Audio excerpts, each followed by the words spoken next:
Hello and welcome to this edition of Beyond the Royal Headlines, a monthly Zoom event. I'm Graham Smith. This is live on Zoom and recorded for YouTube. Now, following Charles's brief stay in hospital last week, there were the usual talking heads and journalists suggesting that Charles is a workaholic. Daniela Relf of the BBC wrote on their website, Queen Camilla has hinted at her husband's work ethic and how hard it is to get him to slow down, but she will be a very influential voice in his ear. Sean Coughlin wrote that Charles was continuing to work on state papers and make calls from his study. Those are very unclear as to what sort of work that might be. And he added, he seems to thrive on meeting crowds and has shown no signs of slowing down with a full set of engagements, which it certainly isn't. The press have also suggested William works full-time and has a strong work ethic. Yet none of this is true, very clearly untrue. They do very little, and what they do is not work. It is attending, meeting, looking, and waving. There is no responsibility. There are no decisions to make, no accountability or standards to uphold beyond the basic ability to function in public. Now, the collective engagements of the whole family add up to less than 2 full-time jobs for the year. So in this episode of Beyond the Royal Headlines, I'll set out some of the facts about royal work, their impact or lack of it, and show how this rhetoric about hard work is a simple lie. Before I do that, just a reminder about the series. Beyond the Royal Headlines will be 7 p.m. on the first Tuesday of every month. Details of the next month's Beyond the Royal Headlines are to be confirmed. I'm looking at bringing some guests on and developing the format a little bit. The next Beyond the Royal Headlines will be on at 7 p.m. on Tuesday, May 6th. And of course, they are all recorded and posted on YouTube. And don't forget to use the Q&A function, which you can find in your Zoom controls. I keep questions coming in and I'll get into a Q&A in about half an hour or so. And if you're watching it on YouTube, of course, jump in the comments and join the discussion. Now, of course, these programs and other work that we do is brought to you by Republic, which campaigns for the abolition of the monarchy. The Republic has been growing enormously over the last 2 years, while support for abolition of the monarchy has also been growing in the polls. Republicans have a ton of work to do to win, but we will win with your help. So check out the website at republic.org.uk. And if you haven't already, make sure to join, donate, get your merchandise and get involved.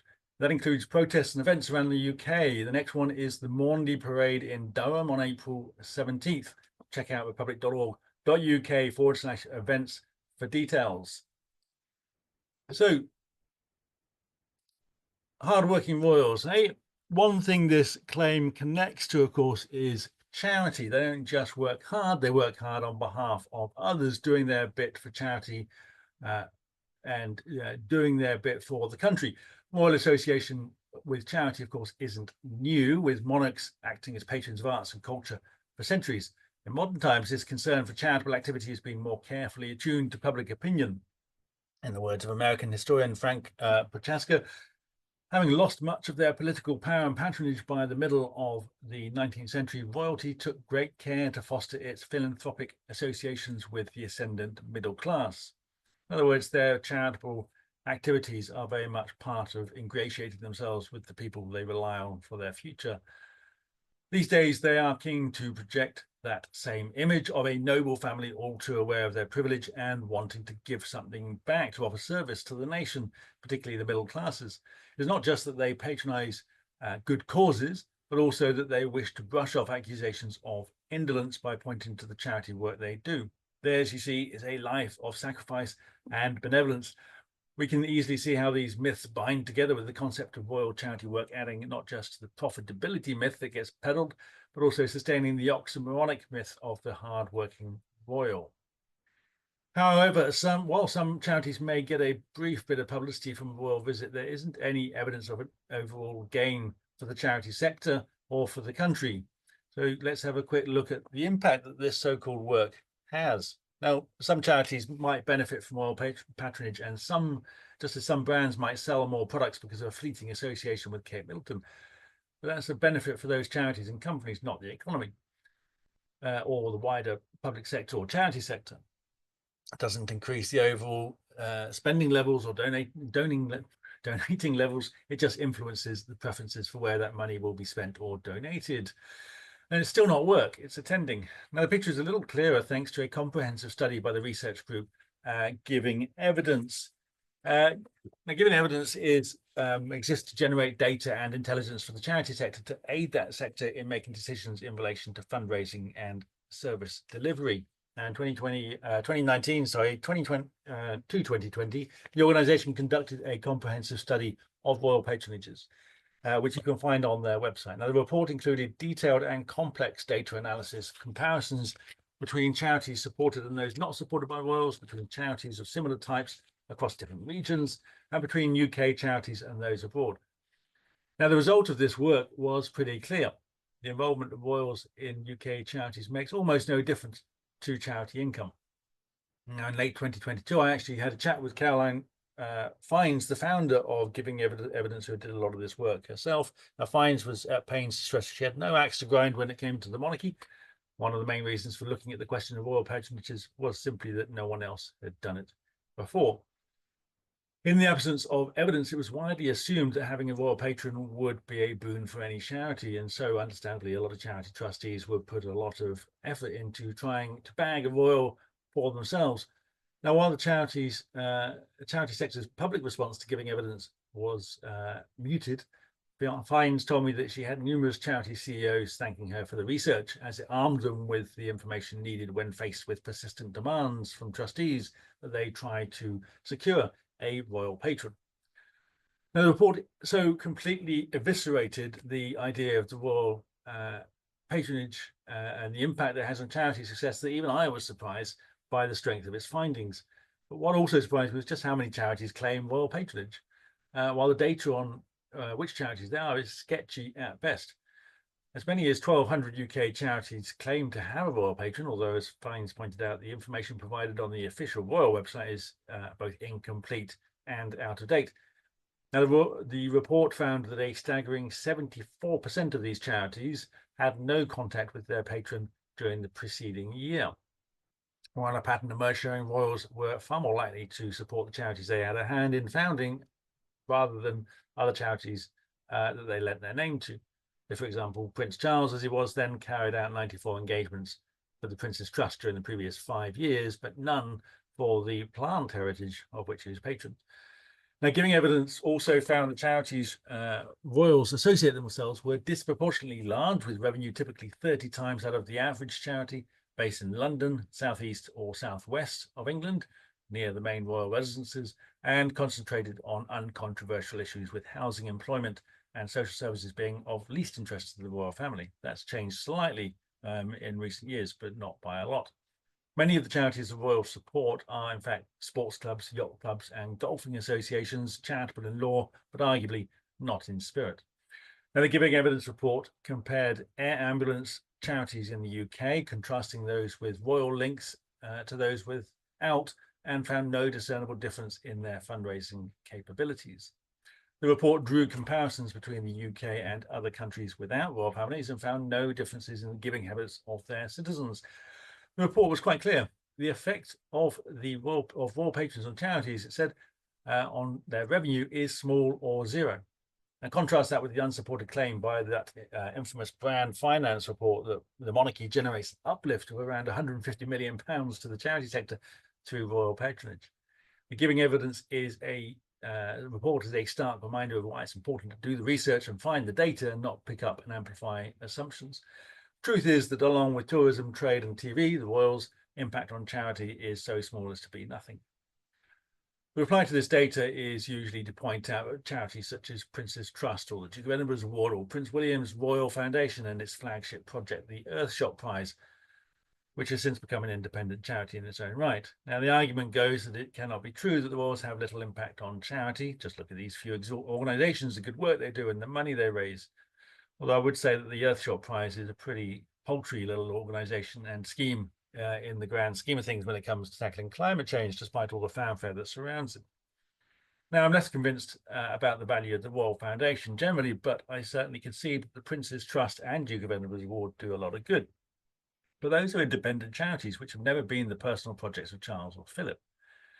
Now, it's become so common to read the press about Prince Charles's charity or Prince William's charity that it is usually forgotten that none of these charities are owned, run, or directed by the princes or king.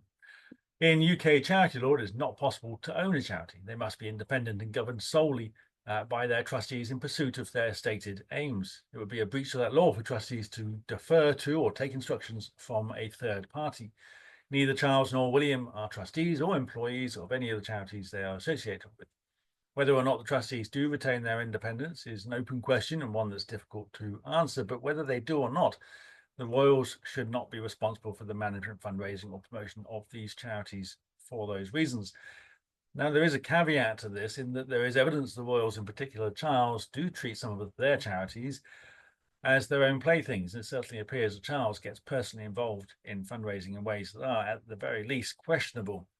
And I'm talking, of course, about bags of cash and cash for honours, accusations.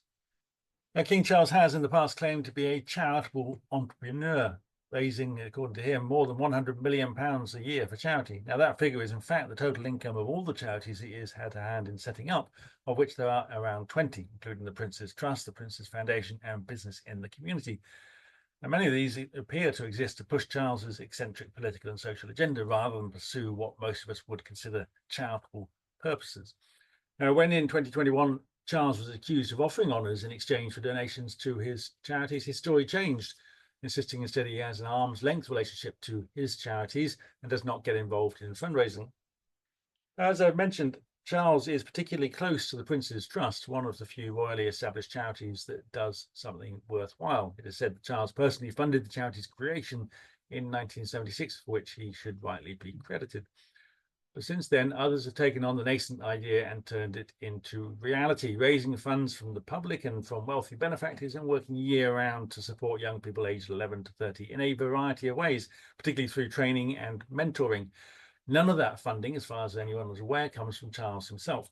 While it's commendable that Charles used his Royal Navy severance pay of £7,400, around £40,000 in today's money, to set up the trust, it is hardly exceptional given the size of the UK's charity sector, the vast wealth of the royals, or the huge number of donors who give to charities each year.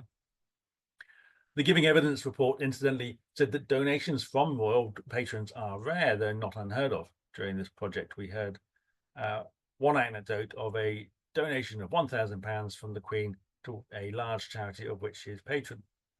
Now, from time to time, the palace lets it be known that the monarch has made a donation to relief appeals, and they usually trumpet this, but they never say how much it is, and the evidence suggests that it isn't particularly substantial, or they aren't particularly substantial amounts. Now, Prince Philip, to his credit, was never worried about being lauded for other people's charity work, including the creation of the Duke of Edinburgh's Award, one of the best known and widely celebrated royal charities. Now, I took part in the scheme myself, visiting St. James's Palace to collect the Gold Award in 1994. Philip made a brief appearance, said a few words, asked a girl where she was from, and her answer prompting a dismissive remark about Australians, which no doubt he thought was hilarious, and then vanished into the next room before the Olympic figure skater Robin Cousins handed out the certificates. Now, I enjoyed the ceremony. I was proud of what I had achieved. It's an excellent scheme and one definitely worthy of praise, not least for all the teenagers who complete the various and often arduous challenges and the legion of adults who give up their time to deliver the busy programme of activities. The one person who shouldn't get credit for the Duke of Edinburgh's award, however, is the Duke of Edinburgh, well, the former Duke of Edinburgh, now Prince Philip. This shouldn't be a controversial statement because it was Prince Philip who said it. Now, for his 90th birthday, the BBC broadcast a sycophantic hagiography. They call it a documentary, I believe, but it certainly wasn't, which featured an interview with Philip conducted by Fiona Bruce. Now, Bruce inevitably brought up the Duke of Edinburgh's award, asking if the Prince was proud of this particular achievement. Philip's reply was rather less than the interviewer may have wanted when he said, "I've got no reason to be proud of it. I mean, I think it's satisfying that we've set up a formula that works." Pressed to clarify, Philip added, "I don't run it. I've said it's all fairly secondhand, the whole business. I mean, I eventually got landed with the responsibility or the credit for it." Bruce was clearly keen to give Philip credit where credit wasn't due, pointed out that it is named after him. To which Philip replied, well, that was strictly against my better judgment. Now, as Philip mentioned during the interview, the Duke of Edinburgh's award scheme was the brainchild of Kurt Hahn, founder and headmaster of Gordonston School, where Philip went, and later, much to his distaste, Charles as well. Hahn pioneered ideas about education centered on learning, leadership, and responsibility from a young age, founded other schools, and was also responsible for the Outward Bound scheme. It was Hahn who approached Philip and asked him to be involved, to which Philip replied that he would be prepared to chair the committee. The man who went on to design, set up, and run the award from the start was John Hunt, a British Army officer and explorer. The Duke of Edinburgh's award scheme recognises the role of Hahn and Hunt, and Philip was quick to reject responsibility for either coming up with the idea or setting it up beyond some notional involvement and attending award ceremony. So despite the claims of royalists, this was not his work.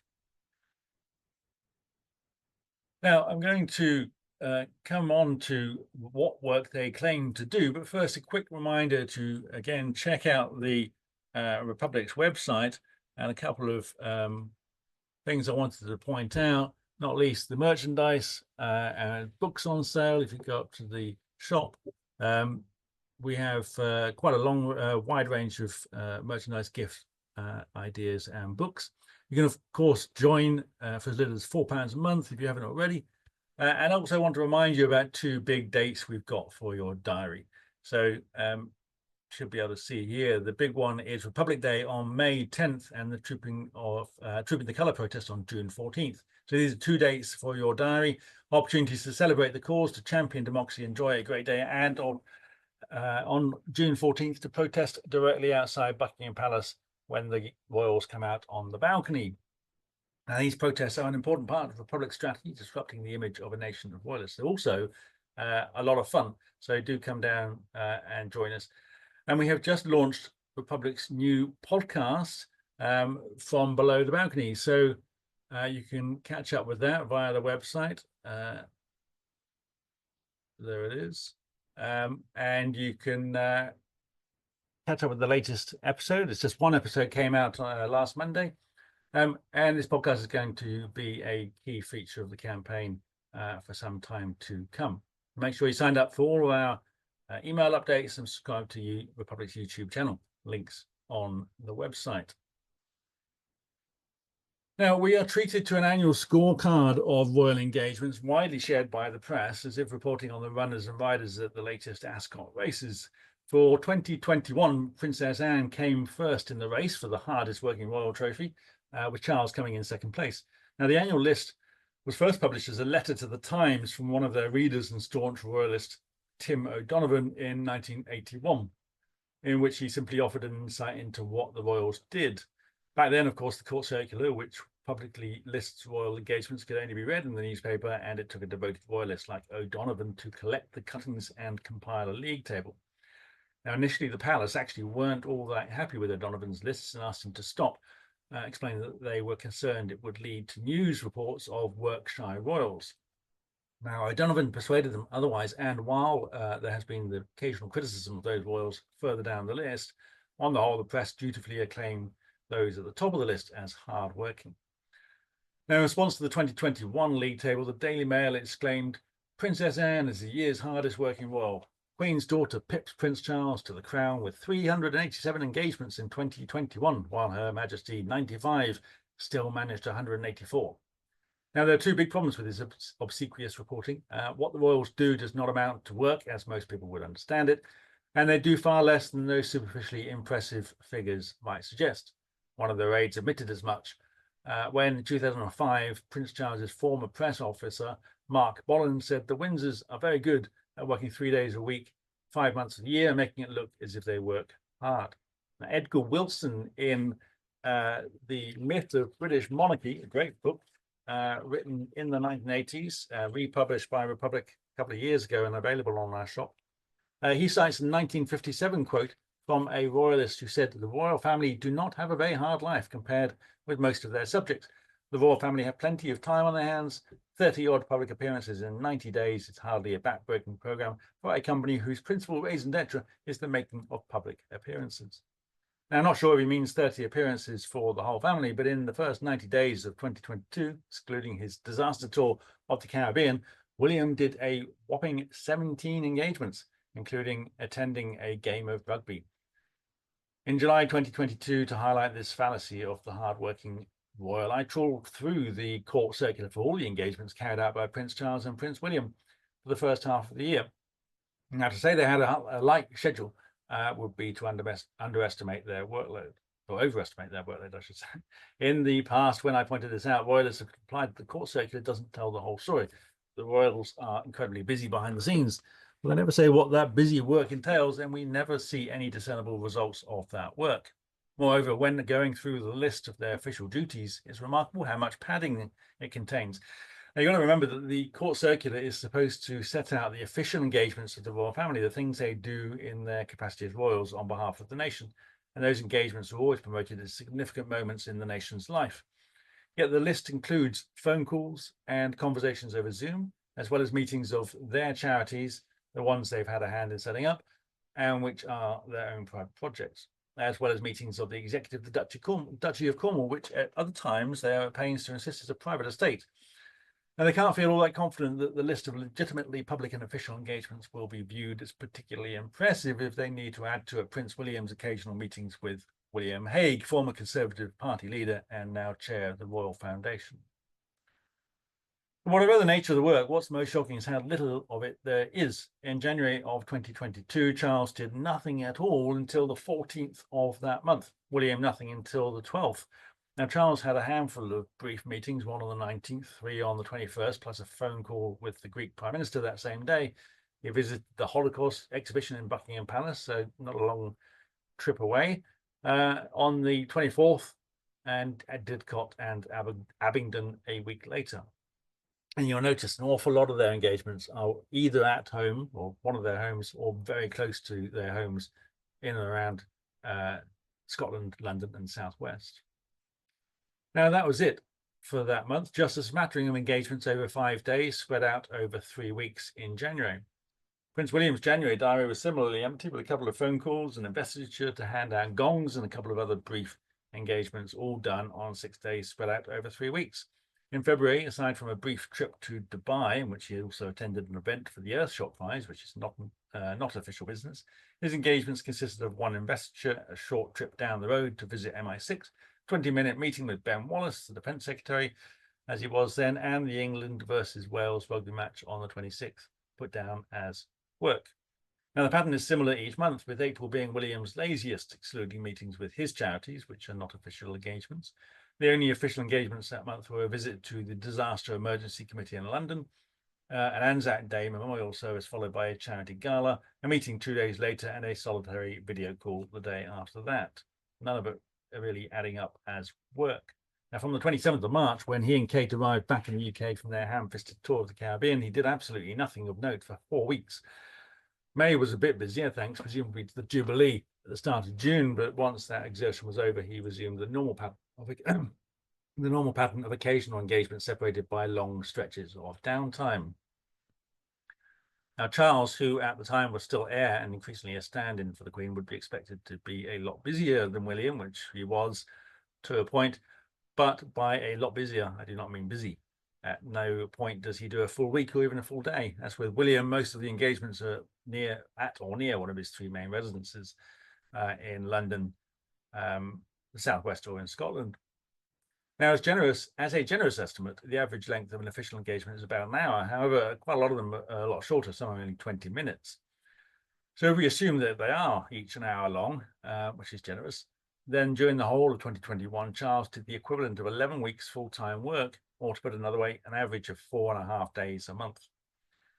In December 2022, the press were again reporting how Princess Anne was the year's hardest working royal, with an incredible 217 engagements under her belt. That's no more than 217 hours of attendance, which adds up to about 6 weeks full-time work. Now, Kate reportedly did 90 engagements, the full-time equivalent of a little less than 2 weeks for the whole year. Now, even if you are impressed with the hours the world put in, what they do with those hours never amounts to work, as most of us would recognize it. The Oxford English Dictionary defines work as activity involving mental or physical effort done in order to achieve a purpose or result. Normally, in terms of paid professional work, this comes with obligations, responsibilities, deadlines, as well as accountability, with the possibility of being sacked or made redundant. The Royals, on the other hand, don't work so much as attend. They turn up at events others have organised, which are often shows at the theatre or cinema or sporting fixtures. They never talk about what they've achieved, just what they've turned up to. They never talk about work actually done, just the work of those who watch them turn up. Now, some people claim their work is hugely important, including the so-called trade ambassador role played by Andrew and others. Now, that notorious Brand Finance report says trade delegations join the Royals on overseas trips.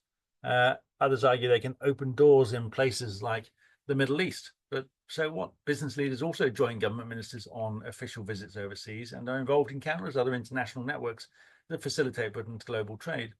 There isn't any evidence that having William and Kate tagging along influences the investment decisions of global corporations, or that such influence makes any difference to the UK's GDP.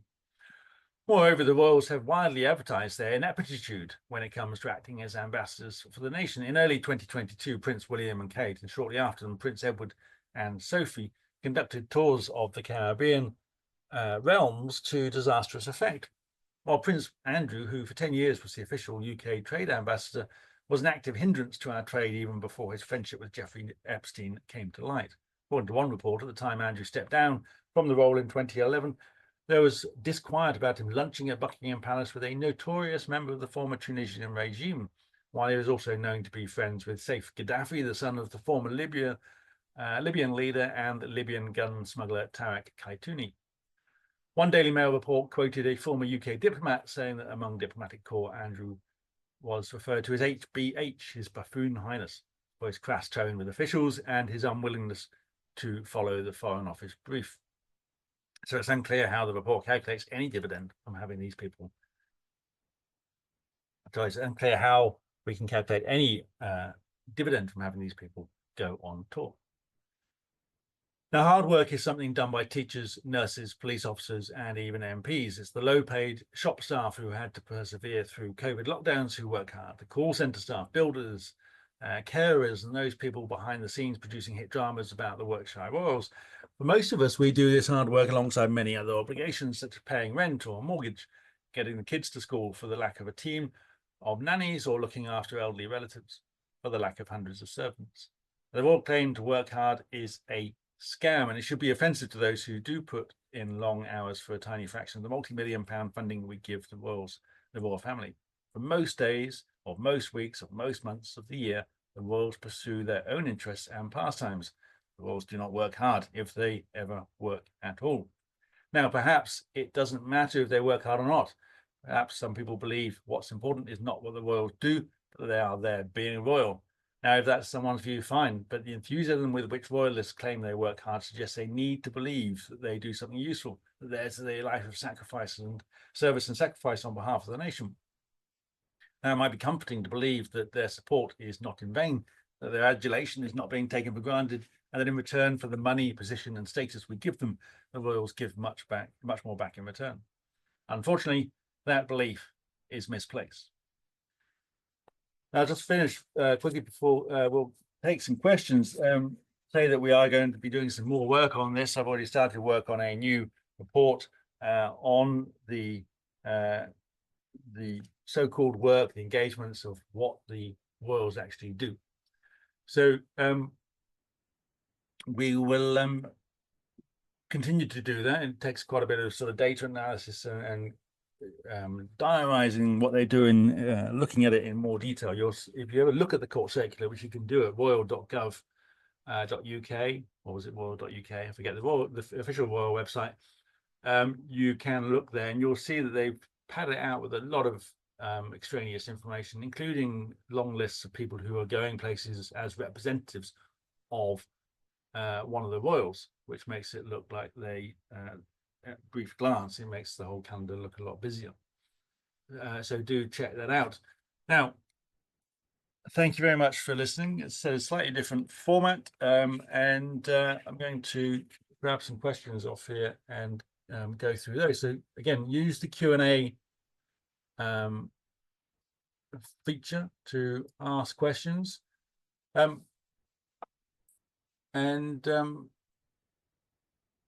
Yeah, someone said about it being frustrating when the royals go to sporting events and count this as work. And of course, there's this thing about whether they're supporting England or Wales, and so on and so forth, when they are the Prince and Princess of Wales, of course. But I mean, this is the disingenuous nature of their so-called claim to work, that so much of it is just leisure activities. They will go to Wimbledon, they will go to opening nights of premieres and so on of films and things, and they put that down as work when it really isn't. And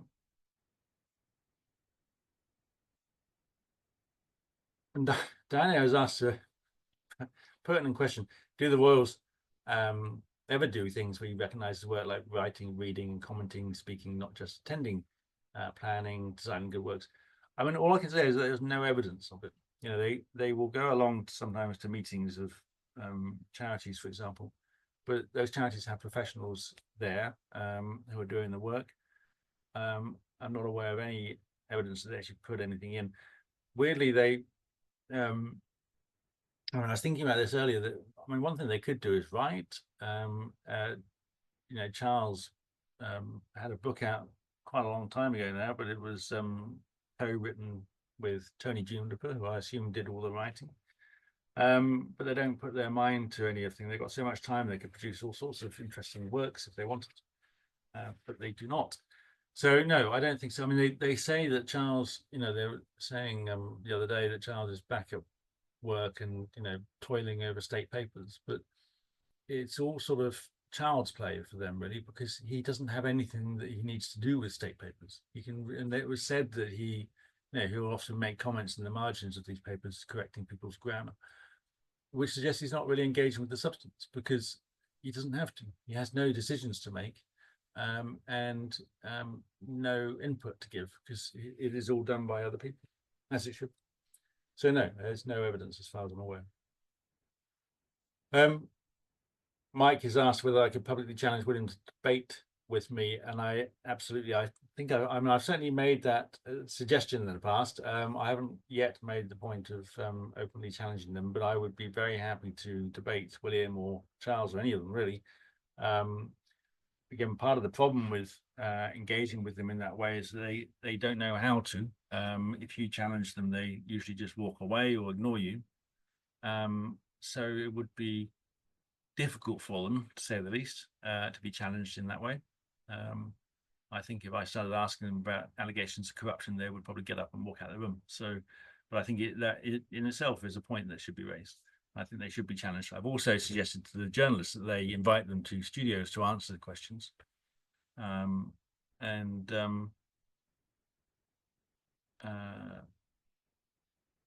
Yeah, I think that's something which the media need to do as well, to drive home the point. They're not going to get them to come in and answer the questions, but to drive home the point that they refuse to do so.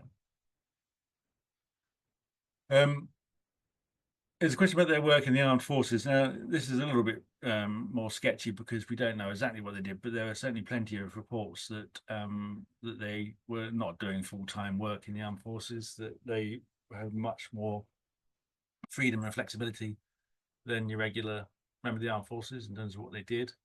It's certainly been said that Andrew was a pain in the neck to work with. And I think Harry is potentially the only one that has served in genuinely difficult circumstances, but I don't know the details of that. But again, they've done that. Harry, of course, has left, and there's a question here about thoughts about Harry and Meghan's work. And to be honest, I don't have that much to say about their work anymore because they've left. So it's just not really something which I need to get into. I was asked the other day about it when this story blew up recently about Senator Barley, and I just think, well, they've left the royal household, so as far as I'm aware, they're not getting any funding from taxpayer, and they live overseas. So we want to focus on those that are still here.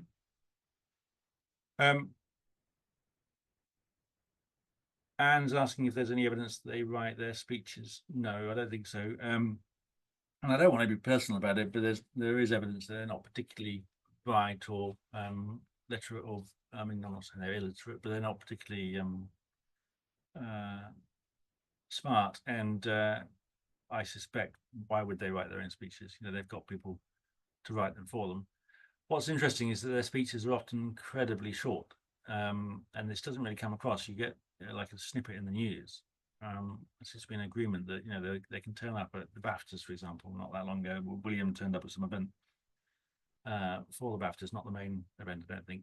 And he said barely a few words, but what those few words were then reported as, you know, as if it was a quote from a longer speech. So yeah, it really doesn't say much at all. It's possible that Charles has said more, done more in terms of contributing to speeches when he was younger, because he used to lecture people on various things.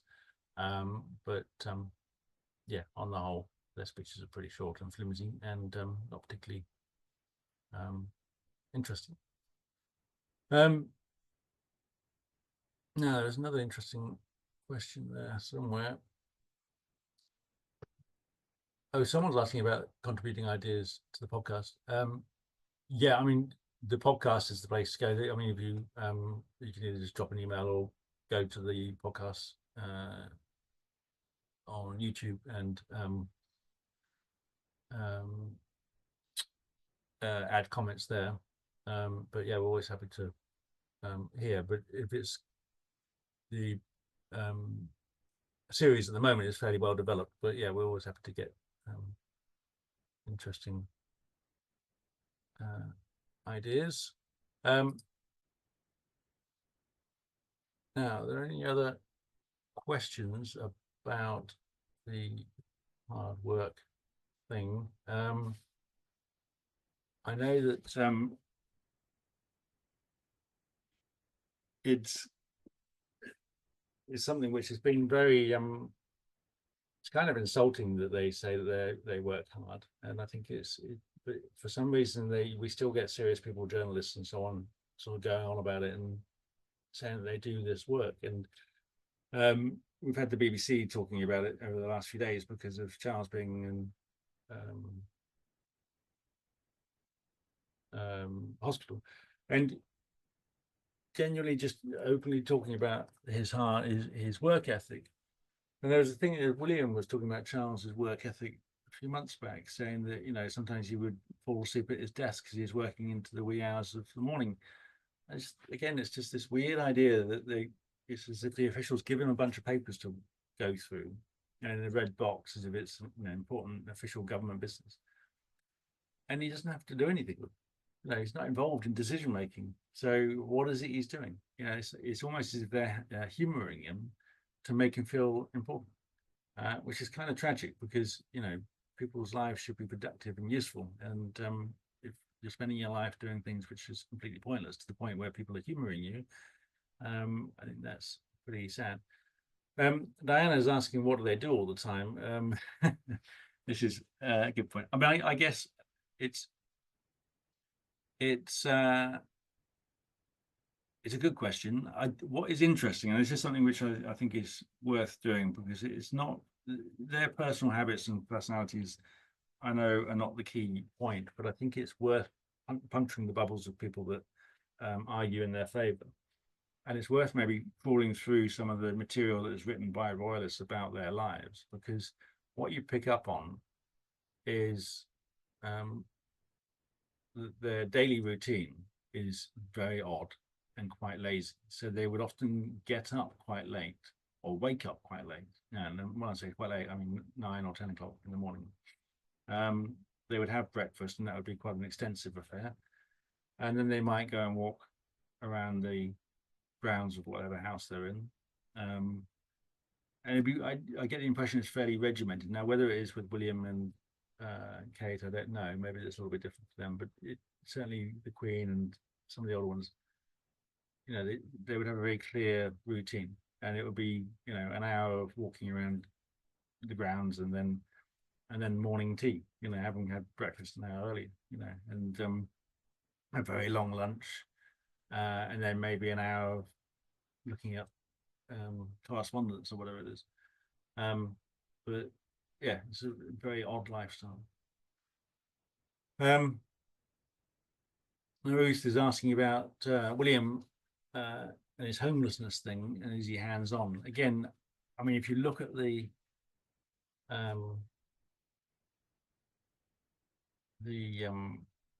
court circular, it is very there are very few engagements where he is doing stuff about homelessness. And yeah, it gets trumpeted when he does it. It's all over the news, and it's like, look, you know, he's, I think yesterday or the day before he was, not the day before, but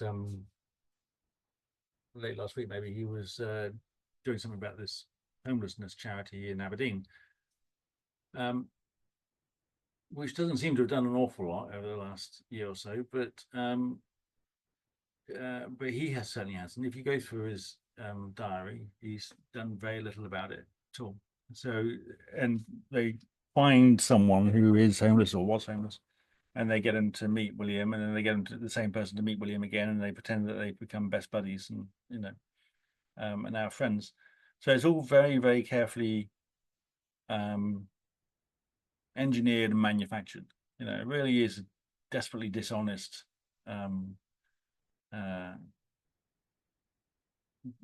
PR from them to generate these engagements and then start talking about them as if they're busy and as if they're really hands-on. And there are people that make fun of William quite a lot online, particularly, who keep pointing out all his missions. You know, he said it was his life's mission to save the planet from climate change, and it was his life's mission to save or to work for peace in the Middle East, which he seems to have conveniently forgotten about now.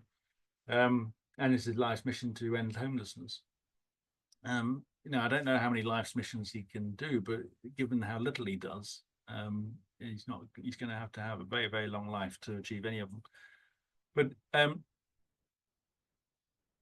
and what I say about the thing about homelessness as well is it is so cynical, because homelessness is a political issue, and it can only really be solved. You know, charities can be sticking plasters. They can help individuals. They can provide temporary care, and it may be able to provide some people longer term care so they can get training or, you know, recover from whatever issues they were dealing with and get back on track.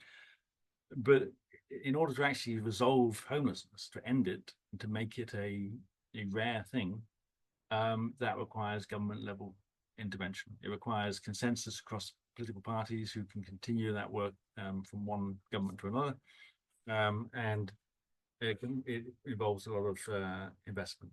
And we know this because it's happened in places like Finland, which they then say, look at Finland, this is the model we're looking for. But Finland was a political response. It did not require a prince patronizing charities. No, it required politicians on all sides of Finnish politics to say, yeah, okay, this is how we need to deal with this issue. And they dealt with it. Yeah, it's deeply cynical, and in fact, in my view, harmful in the sense that it gives an entirely false impression of how these issues play out and what the solutions are. Question about what it costs the taxpayer for travel and so on. I mean, it's hard to say. I mean, it's in the millions for travel generally, but that's all rolled in, so they don't break it down and itemize it, but they will fly by helicopter to a lot of it. If it's not that far, then they will go by motorcade with, you know, several police outriders, police officers in their car with them, and so on. It's going to cost a lot, which is itself is intriguing, because, you know, it does skew the charity sector in the sense that they get that resource, but you then say, well, if it doesn't make any difference, is it really a good use of our time? And you look at someone like Michael D. Higgins, who's the president of Ireland. He's stepping down at the end of this year, or middle of this year, and he will do similar things. But he is someone who, you know, he went to, a couple of years ago, he went to a charity that did help people who had were dealing with poverty and homelessness and so on.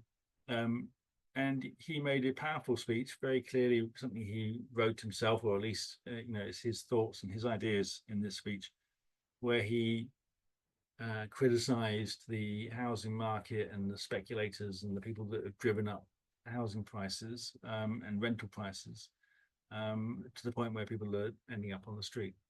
And that was a powerful speech which went viral and which people really engaged with and responded to.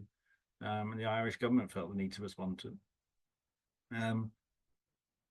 And the difference in quality and impact of his engagement with these sorts of issues. And he's not going there pretending to be responsible for the charity's work. He's not going there saying, look at me, I'm doing this, that, and the other. He's going there saying thank you to other people for the work they do. Acknowledging what other people are doing, what other people are going through in terms of those that are supported by the charity, and then speaking his own mind on those issues. It's far more powerful and far more effective.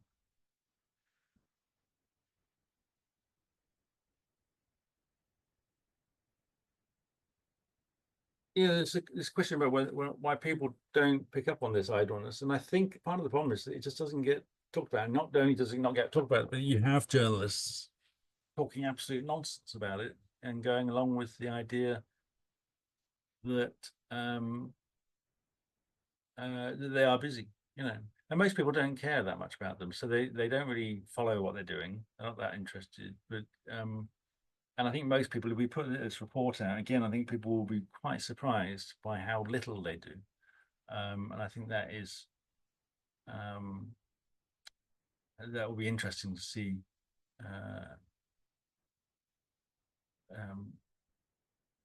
what sort of impact that has. And I think that part of it is that the same with the report that we did on the duchies, where part of the aim of that report is to persuade journalists to stop talking about the duchies as private estates. And what we want to do is really drill into the minds of journalists that you cannot talk about their work ethic without pointing out that that's their claim. It's not reality.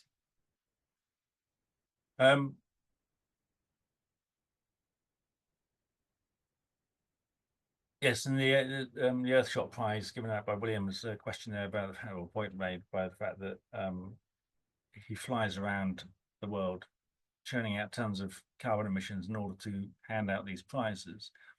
And it's worth saying about the Earthshot Prize that it's £5 million a year for 10 years. That's £50 million that they're going to hand out. They are handed out as £1 million prizes.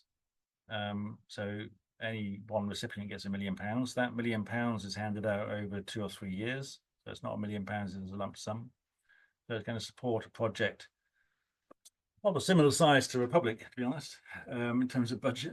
And that's it. And none of that money comes from William. A couple of years ago, they did the award ceremony in Boston, I think it was. And being in America, they made this big deal of dragging all these big celebrities across the Atlantic and across America from Hollywood and places like that to join them in Boston for this big plush award ceremony.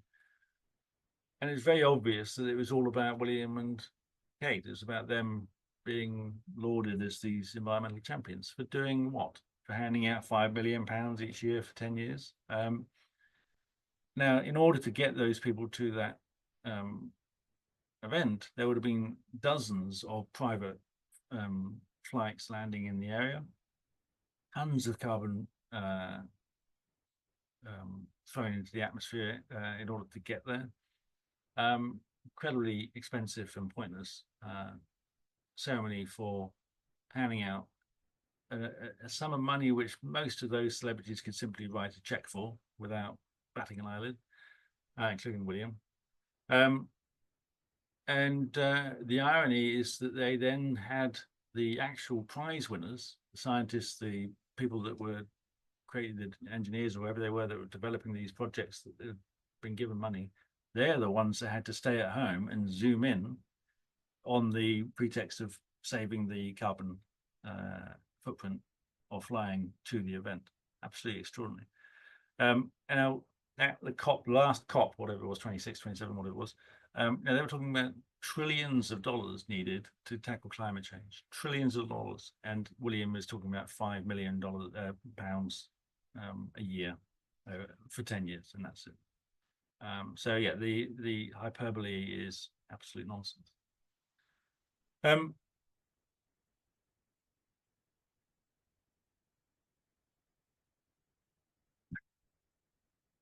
Yeah, Chris, what is interesting point about they do have a kind of a veto on legislation, and so maybe that's work if they're going through legislation and saying no, I don't want that. But to be honest, they've got people that do that for them, that look out for their interests, and they will go through that legislation and make sure that their interests are protected. And yes, they might have a brief meeting, and in a sense, I suppose you hit a point. Hidden a point, which is that they will do some meetings and things where they need to discuss their own interests. But these, they have so many people there looking after them that these are relatively brief conversations where they'll sort of say yes, okay, fine.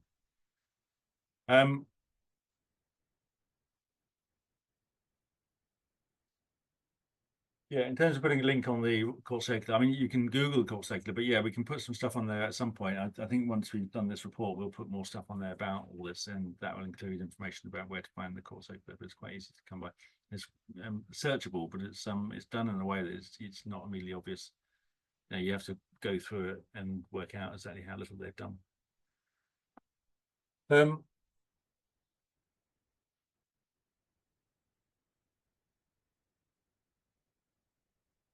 Diana's asking my book could be turned into a TV series. Oh, that'd be brilliant. I'd love to do that, but I will pitch it to someone at some point. But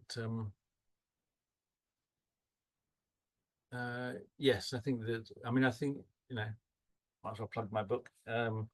It does demolish a lot of these sorts of fallacies, including this work shy royal thing, or hardworking royal fallacy. And I think that it is. I think a lot of people would change their mind about the monarchy if they read it. And I think, yeah, certainly if it was possible to do a TV series of it, that'd be awesome. So I'll certainly push that. Oh,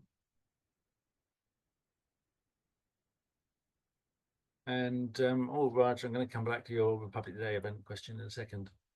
Alistair, you're asking about this report going to the media and worse. Yes, absolutely. All of our stuff goes out to a very wide circulation of media outlets. So it would it will definitely go out far and wide. Now the Dutch one got coverage and it got picked up. The one we did a report last year, the $500 million Royals report, and that got really good coverage. That got picked up very widely and landed really well. So I was quite pleased with that.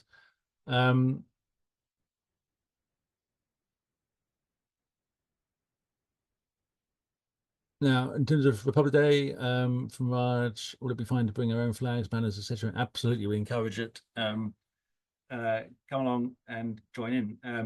Republic Day is kind of a rally, a protest, and a festival. So it's going to be music, speeches, stuff to do on the square. And there's something smaller going on in Edinburgh and another thing going on in Cardiff. So, but yeah, absolutely. Bring yourself and whatever you wish to bring to demonstrate your support. Now we are coming towards the top of the hour.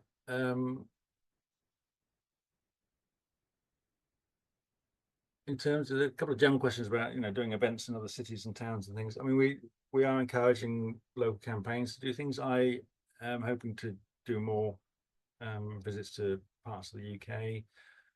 We've got something coming up in Durham. So obviously we're protesting in Durham on the 17th. So on the evening of the 16th in Durham, there's going to be an event there where it's going to be a bit of a combination of banner making and me speaking about some of these issues. And yeah, so we'll try and fit that in. We've just got a very, very crowded diary at the moment. So getting around a lot is physically is proving more challenging, but I do want to do more of that. We're also working, there's another question there about politicians and things, and that's absolutely something which we're working on. we didn't do too much of the last Parliament because it just wasn't worth a huge amount of time and effort. But there's a massive turnover of MPs over the last few years, and particularly at the last election. So, and obviously a lot more Labour MPs, a lot more Liberal Democrats, there's more Greens. So we're going to be working with a whole bunch of people to start to build up a platform of support in Parliament. So that's rapidly approaching the top of the to-do list. So, so yeah, as I said, we're coming near the end of the episode. As I said, there will be more on this. I'm going to do more work and sort of break this down a bit more and look more carefully at this. If you're interested, you Google it's called Giving Evidence is the name of the organization. Really interesting report, a lot of data analysis, but there's plenty of stuff for everybody to get their teeth into. Completely demolishes the idea that they do any good. This book I mentioned, obviously a bunch of other books as well, including my own, and other gifts and merchandise. But the big thing is, please do come along to Republic Day, and if you can, come along to Trooping the Colour protest. They are good fun. We're not worried about the police anymore. We've got a pretty robust relationship with them, and yeah, it's definitely worth coming along with. Trooping the Colour, I'm going to do a little video about this at some point, but it's we really want to see a huge number of people right there in the middle of the area next to the Victoria Monument when the red arrows come over and the royals come out on the balcony. And we're going to continue to do that every year until that continues to expand and becomes a really big protest. So so yeah, check out the website, get involved, and unless there's any other questions, which I don't think there are, thank you very much again for coming along. And as I said, might get some guests along for future events. I think there was a hand just popped up there from someone.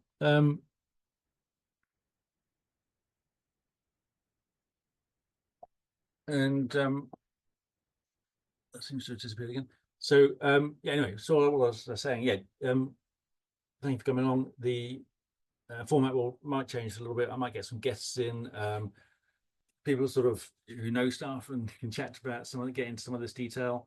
So yeah, I'm looking for some people at the moment, and also some people from our European counterparts and Commonwealth counterparts as well, which could be interesting to see what they are doing in their countries. So thanks again, and see you next time.